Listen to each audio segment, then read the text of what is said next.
பாலியல் புகாரில் சிக்கிய பிரபல நடிகர், கட்டிப்பிடித்து கண்ணீர் வடித்த நடிகர். ஏன் தெரியுமா? அவரே சொன்ன விளக்கம் இதோ.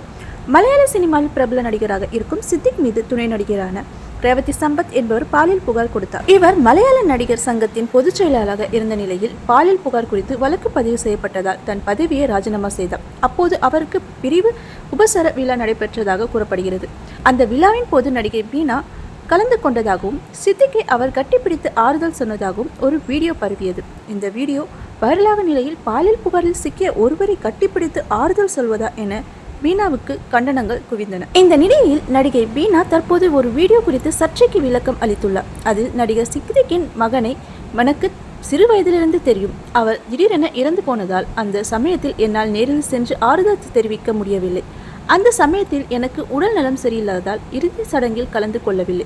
பின்னர் அவரை நான் அம்மா பொதுக்குழு கூட்டத்தின் போது சந்தித்தேன். அப்போது தான் அவரை கட்டிப்பிடித்து ஆறுதல் கூறினேன். அப்போது அவருக்கு பலரும் ஆறுதல் கூறினார்கள். எனவே இது போன்ற தவறான வீடியோவை பரப்பாதீர்கள். மேலும் சித்திக் எப்போதும் என்னை ஒரு சகோதரி போன்றுதான் நடத்தினார் என்று கூறியுள்ளார்.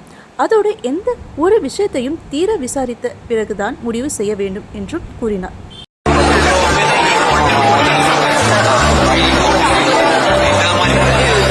ഹായ്, എല്ലാവർക്കും നമസ്കാരം. അപ്പം സത്യം പറഞ്ഞാൽ നമ്മുടെ സിനിമാ മേഖലയിൽ വല്ലാത്തൊരു പ്രതിസന്ധിയും ഇഷ്യൂസൊക്കെ നടക്കുന്ന ഒരു ടൈമാണ്. എല്ലാവർക്കും അറിയാം. എല്ലാവരും എന്താ പറയുക, വിഷമത്തിലും ഒക്കെ ഉണ്ട്. ശരിക്കും പറഞ്ഞാൽ ഞങ്ങളുടെയൊക്കെ മനസ്സിലിപ്പോൾ ശരിക്കും പറഞ്ഞാൽ നല്ലൊരു വിഷമവും ആൻസൈറ്റിയും ഒക്കെ ഉണ്ട്. അമ്മയിൽ നിന്ന് എല്ലാവരും ഒരു കൂട്ടരാജിവയ്ക്കും ഒക്കെ ഉണ്ടായി. ഞാൻ പക്ഷേ ഇന്നിപ്പം കുറച്ച് കാര്യങ്ങൾ പറയാനുണ്ട്. പക്ഷേ ഇന്ന് ഞാൻ സ്പെഷ്യലായിട്ട് വന്നിരിക്കുന്നത് ഒരു കാര്യം പറയാനാണ്. അപ്പോൾ നിങ്ങൾ ആദ്യം കണ്ടല്ലോ ഒരു വീഡിയോ. ആ വീഡിയോ നിങ്ങൾക്ക് കുറേ പേർക്ക് അറിയാമെങ്കിൽ കുറേ പേർക്ക് അറിയില്ല. അതൊന്നും ക്ലിയർ ചെയ്യണം. കാരണം എൻ്റെ തന്നെ മനുവിൻ്റെ എൻ്റെ ഫാമിലി ഗ്രൂപ്പിലൊക്കെ വളരെ ചർച്ച ചെയ്ത ഒരു സാധനം. ഒരുപാട് സ്ഥലത്ത് എനിക്ക് ഒത്തിരി പേരായി തന്നു. ഇത് വലിയ ട്രോളായിട്ട് വന്നിരിക്കുന്നത്. എൻ്റെ സിസ്റ്റർ ഓഫീസ് സിസ്റ്റേഴ്സിൻ്റെ ഓഫീസിലൊക്കെ എല്ലാം ചോദിക്കുന്ന ഒരു സംഭവം. അപ്പോൾ അതിന് ഒരു ക്ലാരിറ്റി തരുന്നുണ്ട്. അതിനാണ് ഞാൻ പറയുന്നത്. എന്താ സംഭവിച്ചിട്ടുണ്ടെങ്കിൽ സിദ്ദിഖയുടെ മകൻ സാപ്പി മരിച്ച സമയത്ത് ഞാൻ ബാക്കി എല്ലാ സഹപ്രവർത്തകർക്ക് ഇവിടെ ഉള്ളവരൊക്കെ പോയിട്ട്, പക്ഷേ എനിക്ക് അന്ന് പോകുമ്പോൾ ഞാൻ പനിയായിട്ട് കിടക്കുന്നു. അപ്പോൾ ആ സമയത്ത് എനിക്ക് പോകാൻ പറ്റാത്തതുകൊണ്ട് പിന്നെ നമ്മൾ കാണുന്നത് നമ്മുടെ ജനറൽ ബോഡി സമയം വരെ അന്ന് ഒക്കെ വന്നിട്ടുണ്ടായിരുന്നു. നമ്മുടെ തെരഞ്ഞെടുപ്പും കാര്യങ്ങളൊക്കെ അതിൻ്റെ ഇടയ്ക്ക് പുള്ളി താഴെ കഴിഞ്ഞപ്പോൾ ഞാൻ നേരിട്ട് ചെന്നിട്ട് സംസാരിച്ച ഒരു വിഷയമാണ് കാണുന്നത്. സാപ്പി എന്ന് പറയുമ്പോൾ ഞാൻ എനിക്ക് ഒരുപാട് അവൻ കുഞ്ഞായിരിക്കുമ്പോൾ ഞാനും എൻ്റെ അമ്മയും കൂടെ ഒരു 10 ഞങ്ങൾ കഴിഞ്ഞ് തിരിച്ചു വരുമ്പോൾ എൻ്റെ ഞാനിവിടെ സിദ്ദിഖയുടെ വീട്ടിൽ കയറിയാൽ ഇക്കടെ ഉമ്മ ഇക്കടെ വൈഫ് മരിച്ചു പോയ വൈഫൊക്കെ ഉണ്ടായിരുന്നു. അപ്പോൾ ഇക്ക പറഞ്ഞ വിളിച്ച് പറഞ്ഞു, ഇത് പരിപ്പോയി ഉണ്ടാക്കി വെക്കണം. അവൾക്ക് ഭയങ്കര ഇഷ്ടമാണ്. അപ്പച്ചൻ ഭയങ്കര ഫേവറേറ്റ് ആണെന്ന് പറഞ്ഞിട്ടുണ്ട്. നമുക്ക് ഇഷ്ടമുള്ള പരിപ്പോയി ഉണ്ടാക്കി വെക്കുന്നു പറഞ്ഞ് ഞങ്ങൾ ചെന്ന് പറഞ്ഞ് ഞാൻ എൻ്റെ അമ്മച്ചി പറഞ്ഞു അവരുടെ കൈ ഭക്ഷണമൊക്കെ മേടിച്ച് വെച്ച് സാപ്പി ഒന്ന് ഒരു ലക്സ് സോപ്പ് കൊണ്ട് പിടിച്ചുകൊണ്ട് നിൽക്കുന്ന കുഞ്ഞു പോലെയാണ്. ഞാൻ ഭയങ്കര ഒരു സ്നേഹമാണ്. ഒരുപാട് എന്താണ് പറയുന്നത് കുറേ നേരം എടുത്ത് കളിച്ച് പിടിച്ചൊക്കെ പറഞ്ഞു. പിന്നെ ഒത്തിരി പ്രശ്നം കണ്ടിട്ടുണ്ട്. ഈ അടുത്ത കാലത്ത് ഞാൻ ഇവിടെ വെച്ചിട്ട് കണ്ടു.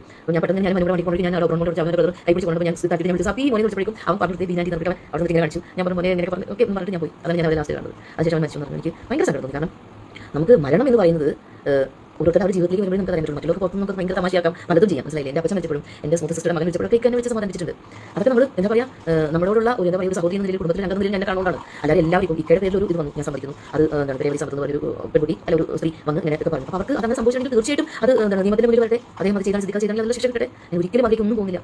ആ ഏരിയയിലേക്ക് ഒന്നും കിടന്നില്ല. നമ്മളോട് പെരുമാറ്റം നമ്മളുള്ള ഒരാൾ മരിക്കുമ്പോൾ നമ്മൾ കാണിക്കുന്നു മരണം എന്ന് പറയുന്ന ആർക്കും അത്ര വിദൂരമല്ല. നമുക്ക് നമ്മുടെയൊക്കെ ജീവിതത്തിൽ നമുക്ക് തൊട്ടടുത്ത് നിൽക്കുന്ന സംഭവം നാളെ ഇത് സംഭവിക്കുന്നു നമുക്ക് ആർക്കും അറിയില്ല. അങ്ങനെ ഒരു എന്താ പറയുക ആ ഒരു പുള്ളിയുടെ വേദനയിൽ ഞാനൊന്ന് ഷെയർ ചെയ്ത് എൻ്റെ ഒരു സാന്ത്വനിപ്പിക്കലായിരുന്നു. അതിനിട്ട ക്യാപ്ഷൻ ഇട്ട് വലിയ സംഭവമാക്കി തമാശയാക്കി വിരമിക്കുന്ന സ്ഥിതിക്ക് നടിമാർ നേരത്തെ കൊടുക്കുന്ന യാത്രയായി കഴിയുന്ന സ്ഥിതിക്ക് പറഞ്ഞ് ഒരുപാട് സങ്കടം തോന്നി. അപ്പോൾ അറിയാത്തവർ പ്രേക്ഷകർ ഒന്നറിയാം ഇതാണ് സംഭവം. ഇതിനെയാണ് ഇങ്ങനെ വളച്ചു കെട്ടി ഈ ഒരു ട്രോളാക്കി എല്ലാവരും ഭയങ്കര എൻജോയ് ചെയ്യുന്നത്. അപ്പോൾ എനിക്ക് ഒരുപാട് സങ്കടം തോന്നിയതുകൊണ്ട് മാത്രം ഞാനതൊന്ന് ഇവിടെ പറഞ്ഞു മാത്രം. അപ്പോൾ എനിക്ക് കാര്യം പറയേണ്ട ഞാനൊരു ചാനൽ എന്തായാലും ഞാൻ സംസാരിക്കും. ഞാനൊരു പക്കത്തിൽ സംസാരിച്ചിട്ടുണ്ട് ഈ പറയാനുള്ള കാര്യങ്ങൾ. എന്തായാലും ഇതിൻ്റെ ഒരു എനിക്ക് പറഞ്ഞേ പറ്റുന്ന ഒരു സിറ്റുവേഷനിൽ ഞാൻ പറഞ്ഞതാണ്. പിന്നെ എല്ലാം നല്ലതെന്ന് വിശ്വസിക്കുന്നു. ഇപ്പോൾ WCC എന്താ പറയുക ഇങ്ങോട്ടേക്ക് അമേരിക്കയിൽ തിരിച്ചു വരുന്നത് ഒത്തിരി സന്തോഷം. ഒത്തിരി സന്തോഷത്തോടെ ആ ഒരു ഇത് ഞാൻ അതാണ് കേൾക്കണം. എനിക്ക് ഒത്തിരി സന്തോഷം തോന്നുകയാണ് അവർക്ക് തിരിച്ചു വരട്ടെ. ഇനി ഏറ്റവും ഞാൻ പറയുന്നത് ആർക്കും ഒരു കറ അല്ലെങ്കിൽ കറുത്ത ഒരു സംഘടനയായിട്ട് വളരെ സുതാര്യമായ ഏറ്റവും ബ്യൂട്ടിഫുൾ ആയിട്ടുള്ള ഒരു സംഘടനയായിട്ട് അമ്മ വരണമെന്ന് ആത്മാർത്ഥമായിട്ട് ആഗ്രഹിക്കുന്ന എത്രയും പെട്ടെന്ന് എല്ലാ പ്രശ്നങ്ങളും സോൾവ് ആവട്ടെ. നമുക്ക് എന്താ പറയുക കുറ്റം ചെയ്തവരാണെങ്കിലും അവർ നിയമത്തിന് മുന്നിൽ വരട്ടെ. അത് തന്നെയാണ് എൻ്റെ ആഗ്രഹം. തീർച്ചയായിട്ടും അമ്മ ഇനിയും ഒത്തിരി സ്ട്രോങ് ആയിട്ട് മുന്നിലേക്ക് വരുന്നത് ഞാൻ ആത്മാർത്ഥമായിട്ട് വിശ്വസിക്കുന്നു. എല്ലാവർക്കും ഞങ്ങൾ വരട്ടെ. Thank you.